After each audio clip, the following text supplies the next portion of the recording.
බුදු සිරිපා පහසින් පූජනීයත්වයට පත් ශ්‍රී කැලණිය රජමහා විහාරයේ වැඩ සිටින භාග්‍යවතුන් වහන්සේගේ අසිරිමත් ශ්‍රී කේශධාතුන් වහන්සේලා ශ්‍රී ශාන්ති නිකේතනාරාමාධිපති පූජ්‍ය දොම්පේ ශාන්ත විහාරයේ ස්වාමීන් වහන්සේගේ අනුශාසනා පරිදි ලොන්නරුව අභයපුර ශ්‍රී ශාන්ති නිකේතනාරාම මහා විහාරස්ථානයේ වෙත වැඩම කරවයි.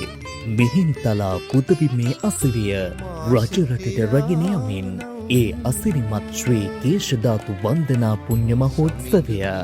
ජුනි 29 සහ 30 දෙදින පුරා මහා පොසොන් කලාපය ජුනි 29 සිට ජුලි 3 වනදා දක්වාත් උත්කර්ෂවත් අයුරින් පැවැත්වේ.